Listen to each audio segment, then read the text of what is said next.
Welcome to the Newsfeed. In today's episode, you'll hear more from our one-on-one in-depth conversation with Seattle Mayor Bruce Harrell. In this week's segment from the conversation, we'll cover the city's forecasted budget deficit, Seattle police recruitment, and community concerns about law enforcement, and more. And we'll also look at the growing number of students demanding university divestment from Israel at the University of Washington. And 2023 marked one of the worst years for state traffic deaths despite initiatives to reduce them. I'm Paris Jackson. In today's top story, we're letting you hear part 2 of our interview with Seattle's Mayor Bruce Harrell. The city is facing a massive budget deficit due to a combined decline in revenue and high projected inflation. I sat down with Mayor Harrell to discuss those topics and learn how the city plans to address each of those issues. The numbers are down with officers and the recruitment, but there have been bonuses and incentives to entice those potential officers. Do you think these higher wages will secure more people wanting to join the police academy? I think so. It's always an interesting question as to the role compensation alone plays into someone's career choice. Certainly in retention, we know that plays a significant role because as bills pay and the cost of living goes up and they're saying, do I have other options? So we put forth a very attractive package for officers to be compensated, and I think they should be. We're the largest city in the state and a very demanding job with the challenges, and I think they should be compensated the highest. And I'm willing to put that in front of the city council as I have. But there's so many other intangibles. You have all these beautiful outdoors here. We're a multifaceted economy. We are port, maritime, industry, high-tech, biotech, great university system. So Seattle has a lot to offer as well. And I'm not selling snake oil. I'm selling the fact that we are one of the most rapidly growing cities in the country. That is just a fact. And people are coming here. So it's not just compensation. Yes, that's a component of it, but it's also what this area has to offer. I've been to other cities. I wouldn't put Seattle below any of those cities. This is an awesome city. So I think people are realizing that, and we'll get our numbers up. We're going to just switch gears just a bit. Certain communities that have experienced trauma, and when we talk about those particular groups of people, I'm more so referring to those in BIPOC communities that have, in some instances, had negative relationships with law enforcement. What do you say to people that have been in those positions and the mistrust that they have with officers at points in their lives? Or what could you say in terms of reassuring them about the police that patrol our streets? Well, the first thing I'd say is I don't have to go far to talk to that community. I just have to go to a mirror. I'm half black and half Japanese. I grew up around black folk in the Central District, but it wasn't just black folk. There were Filipinos and Native Americans and white folk. It was diverse, but it's primarily people of color because that's where we lived in the Central District back in the 1960s. I understand mistrust. I've cross-examined police officers. Police officers are human beings. We all have biases. When I say to communities that mistrust the police, all I can say is I get it. Man, I don't trust government, and I'm the mayor of a city. And so now it's incumbent upon me as an executive to make sure that at least you have people in positions of power and influence to build community trust. Now, trust is not something you should give freely, as I've told my 3 kids. Trust has to be earned. We have to earn it as members of government in everything that we do. We're human. So this is ongoing work, and I don't care how you identify, what demographic you claim, that's cool. I'm all supportive of how a person wants to claim who they are. And I don't know your life's history. I don't know you personally. And so over a cup of coffee, I always tell folks, I'm trying to look at life through your lens.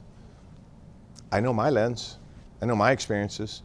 So I don't project that on a race because you're white or you're black or you're API community. I don't project any experiences on you because I'm looking at you first as a human being and I'm trying to understand your human experience. I don't know what you experienced 20 years ago in your life, and I don't know why you may have a level of mistrust. So trust is something you have to work really hard on, and it starts with trying to, again, look at it through the lens of the other person and building that rapport.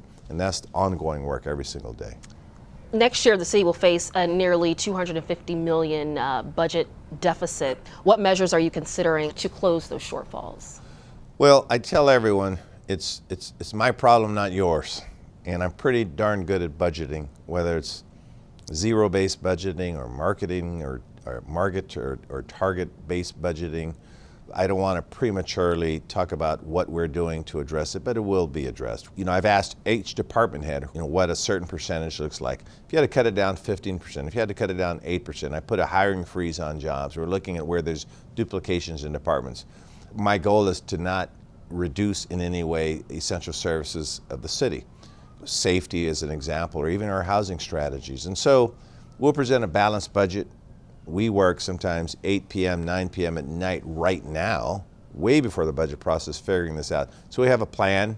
We'll unveil the plan at the appropriate time, but this year it won't involve any new taxes or new fees. What we need to understand is why the budget reached almost $8 billion, right? It's $7.8 billion. When I first took office, it was in the $3.5, $4 billion range. And I think, quite honestly, we can be more efficient in city government, and that's what we're going to do. And so we'll unveil our plans toward the end of this summer.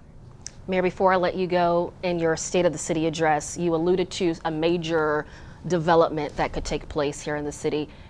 Is an NBA team on their way to return? So, it's not a huge secret that both Seattle and Las Vegas are the most attractive markets for an NBA team. And as soon as last night, I had dinner with two people that have both the means and resources to put this together. And so, yes, there are discussions underway. I'm very aggressive on doing that. Seattle remains a viable market here. And I don't think I have to convince even the NBA ownership group. There's a media deal right now that's being worked out, but we are clearly on their radar. I had coffee with the former mayor of Sacramento, Kevin Johnson, on how he is able to keep his team. This is about, maybe 2 months ago. And so I'm looking at the playbook on how you get that done. We have a lot of deep pockets around here that want the team. I remain excited, and hopefully we'll have some announcements here in the near future, but I'm not going to get in front of my skis. That's some good news. Okay. Thank you so much for your time. Thank you for the interview.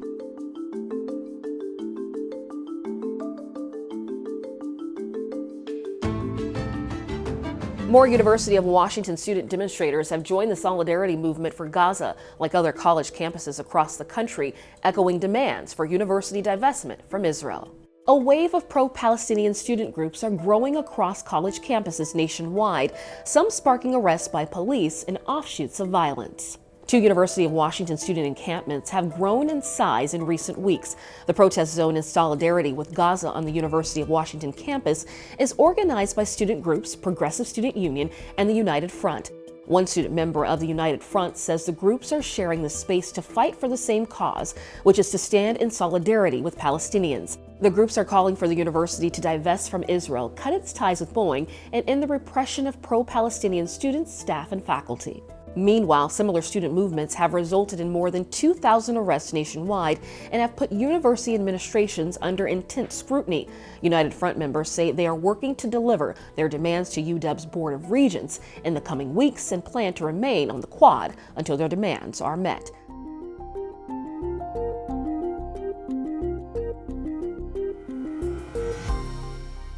Efforts to eliminate traffic deaths in Washington need to go farther after data from last year suggests the state is coming up short. Despite nearly 2 decades of efforts to eliminate Washington pedestrian deaths, recent state data shows much more needs to be done to reach a goal of 0 fatalities. It's been 24 years since the state's commitment that no lives will be taken on any roadway, but analysis from 2023 indicates that it was one of the worst years for Washington traffic deaths, including pedestrians. The Seattle Department of Transportation says Aurora Avenue North accounts for 20% of traffic deaths in the city. It's a route that is Seattle's north and south alternative to I-5, where many drivers speed, foot traffic is high, and pedestrian protections are minimal. In 2021, the city traffic agency began the Aurora Avenue project to address safety concerns. A construction start date has not yet been set for the busy corridor. The Washington Traffic Safety Commission says Seattle and King County have the most pedestrian traffic deaths in the state, and the next highest county is Yakima. I'm Paris Jackson. Thank you for watching the Newsfeed, your destination for nonprofit Northwest news. Go to crosscut.com for more.